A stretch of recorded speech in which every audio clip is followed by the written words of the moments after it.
Shalom everyone, my name is Adi. I'm a core member here at Beit Lechem Messianic Congregation. Have you ever wondered why God commands us to count the Omer? Wait a minute, you may be asking, what is the Omer?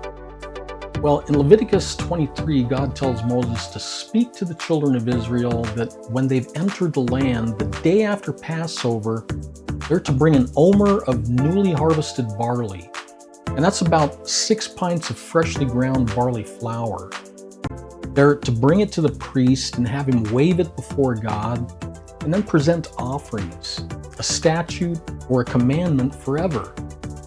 Now, many Christians recognize this as the Feast of Unleavened Bread. Granted, with no temple or designated priest today, the commandment cannot be fulfilled, but just as we're waiting for Yeshua, Jesus, to return, prophecy in the Bible tells us the temple will be rebuilt, so a spiritual principle of this command is relevant today. The principle today is counting the Omer. Israel is to count every day for 7 Sabbaths, basically 7 times 7, marking 49 days, and on the 50th day they reach Shavuot. Now, this is familiar in Christianity known as Pentecost, and the counting is a commandment forever. So Pentecost is what most of Christianity picks up on, because in Acts 2 on Pentecost, or Shavuot, we have the outpouring of the Holy Spirit. But is there a prophetic pattern we can unwrap, and how does it apply to Christianity? And if it does, each person must individually decide if this is going to move them from academic knowledge to a life-changing reality. Now, reality changes based on the Hebrew calendar. If we remain primarily on our civil calendar, we're going to miss the experience.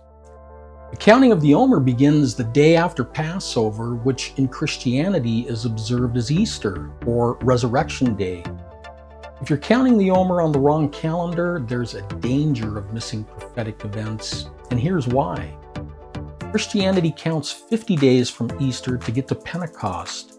Pentecost is Latin for 50. The problem is on the civil or Gregorian calendar, it's solar, and Easter happens on the first Sunday following the vernal equinox. Whereas Passover, God's biblical commanded feast, happens on the Hebrew calendar, the lunisolar calendar, and it's on the 15th day of Nisan.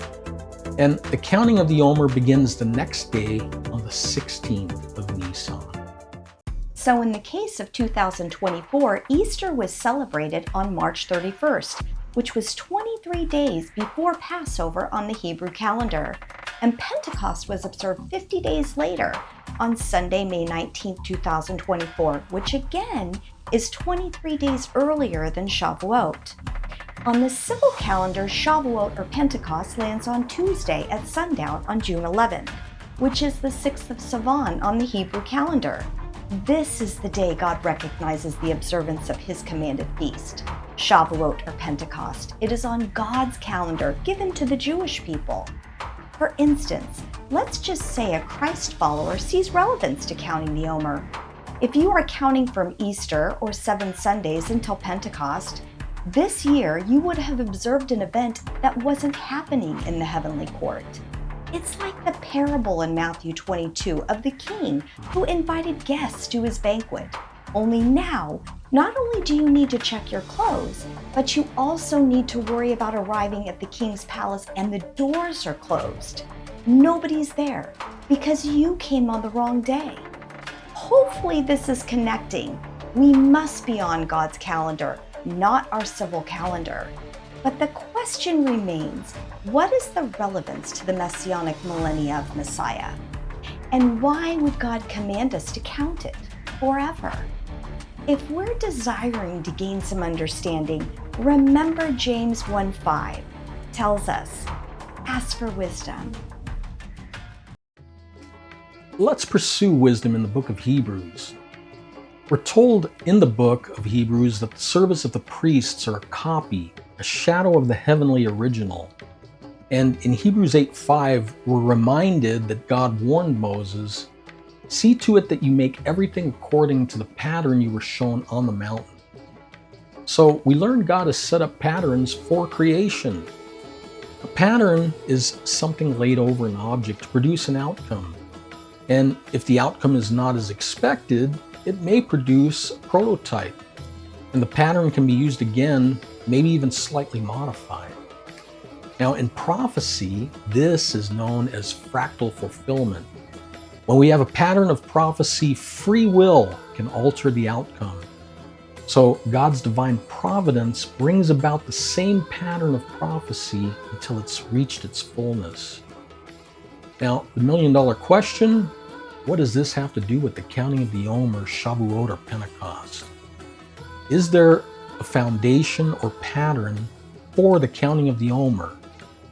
Yes.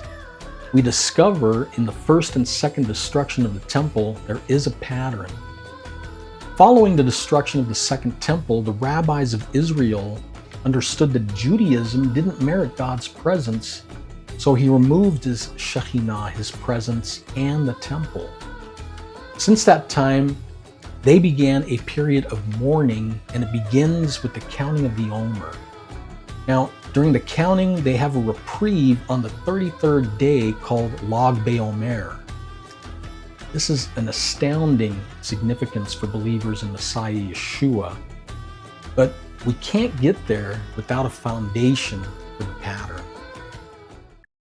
The pattern begins with the first coming of Messiah, Christ, and continues as we are waiting the second coming following the resurrection of Messiah. When did Yeshua ascend into the heavens? On the 40th day of the counting of the Omer. The disciples and all the early believers in Yeshua, Jesus, were Jewish. Following the resurrection of Messiah, they were counting the Omer, a commandment for Israel forever. Yeshua in Acts 1 commanded them, do not leave Jerusalem, but to wait for what the Father promised. What seems to be overlooked are the two men dressed in white. Both are seemingly angel, and ask, men of Galilee or Galileans, why do you stand here looking up? If we stop to make a connection, the Torah and the sages of Israel teach us nothing is mentioned by coincidence. The question in Acts isn't asked or addressed at the apostles. Shouldn't we wonder why? Galileans were looked down on by the Judeans as being uneducated fishermen, as well as their association with Jesus, Yeshua, who was known as Yeshua of Nazareth of Galilee. But the connection goes deeper. These Galileans are asked, you Galileans, why are you standing staring into space? This Yeshua, who has been taken away from you into heaven, will come back to you in just the same way as you saw him go into heaven. The angels, or heavenly messengers, were prophesying of the future return of Jesus, Yeshua, during the end days. This was not meant for the apostles or disciples standing there. Did you get that? Don't miss it. The question you have to ask yourself now is, what constitutes a Galilean? Is it a mere believer in Jesus, Yeshua, the Messiah?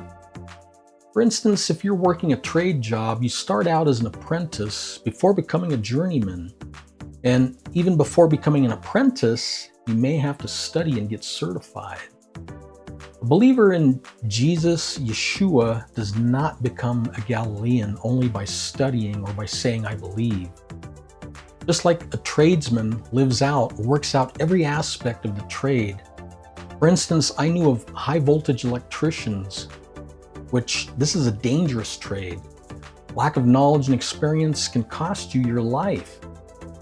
Now, the angels were prophesying concerning the future end of days to those who will be Galileans and will see Messiah return the same way he ascended.